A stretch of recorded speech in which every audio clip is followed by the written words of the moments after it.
अस्सलाम वालेकुम दोस्तों। आज के प्रोग्राम में हम बात करेंगे जो फ्रांस के नए इमिग्रेशन कवानीन हैं उनके बारे में, जो कि 19 तारीख को 19 दिसंबर को जो इनका कमीशन है, पेरिटी कमीशन है, उसने जिस कानून को पास किया उसके बारे में।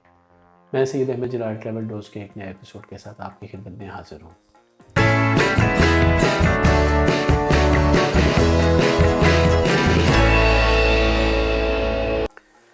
दोस्तों, चंद दिन पहले मैंने प्रोग्राम किया था जिसमें मैंने ज़िक्र किया था कि जो फ्रांस के नए इमिग्रेशन कानून हैं, project de la loi sur l'immigration, उसको फ्रांस की नेशनल असम्बली ने रिजेक्ट कर दिया है, बहस के लिए मंजूर नहीं किया और हुकूमत ने एक पेरिटी कमीशन बनाकर उसके अंदर इस कानून को पेश किया था।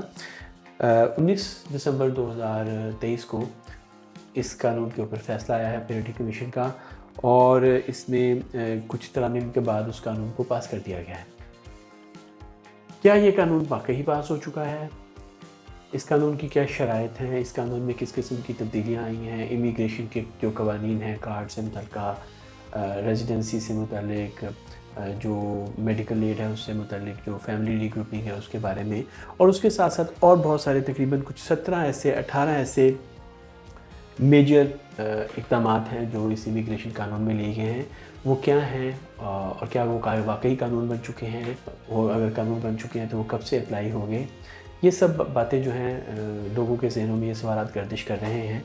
और मतलब कल सुबह से ही, आज हम 21 दिसंबर है और तकरीबन 20 दिसंबर की सुबह से ही मुझे मुख्तलिफ़ किस्म के सवालात मिल रहे हैं इस ज़मन में। कुछ वीडियोज़ भी मिल रहे हैं, तो मैंने सोचा कि मैं एक मुख्तसर सा वीडियो इसके ऊपर कर लूँ ताकि जो आपके ज़हन में कुछ इबाहमात हैं, जो कन्फ्यूजन्स हैं, उनको दूर कर दूँ और उसके बाद मज़ीद तफ़सील से प्रोग्राम है इसके ऊपर बाद में करेंगे। पहली बात तो ये है कि ये कानून अभी तक कानून नहीं बना। पेरिटी कमीशन ने इसको अगरचे पास कर दिया है कुछ तरामीम के बाद, उसमें से कुछ उन्होंने वही तरामीम बरकरार रखी हैं जो सेनेट ने की थी, कुछ उन्होंने मज़ीद सख्त किया है, कुछ चीज़ों को उन्होंने ख़त्म कर दिया है इसमें से। ताहम ये कानून अभी कानून नहीं बना।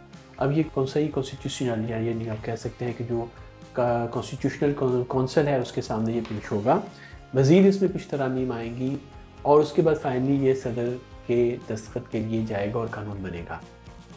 तो पहली बात तो ये है कि ये कानून अभी कानून नहीं बना है, अभी ये कानून बनने के मराहिल में है।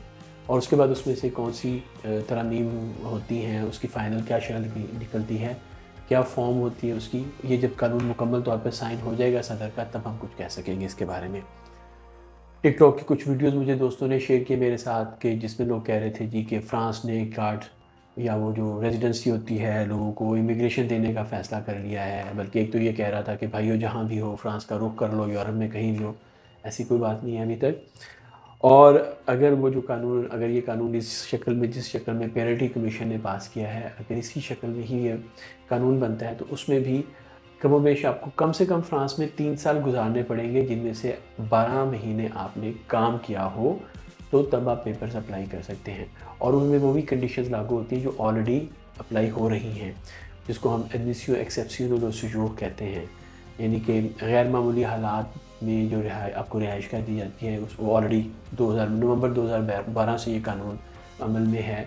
उसके ज़रिए लोगों को पेपर्स भी मिल रहे हैं, रेजिडेंसीज भी दी है। तो उसमें थोड़ी सी उन्होंने कुछ तब्दीली की है, जिसके कुछ गैर मुल्की अफराद के लिए सेटबैक्स भी हैं, कुछ बेनिफिट्स भी हैं। तो उसके ऊपर तफसील से बात करेंगे। लेकिन अभी ऐसा कोई सिलसिला नहीं है कि जो लोग जैसे पुर्तगाल में फ़ाइल लॉक करवाते हैं और 12 टैक्सेस पे करते हैं तो वो पेपर ले सकते हैं, ऐसी कोई बात नहीं है। कम से कम आपको 3 साल फ्रांस में रहना पड़ेगा।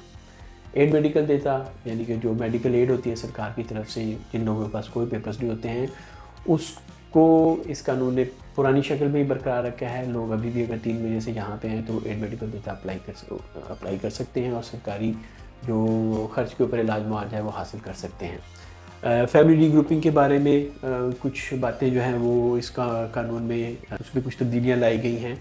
तो मजमूई तौर पर जो 18 है, जिसके अंदर मतलब फैमिली रीग्रुपिंग है, जो गैर मुल्की अफराद यहाँ पे इर्रेगुलर रह रहे थे, अगर वो कुछ जराइम करते हैं तो उनको किस तरह से ट्रीट किया जाएगा।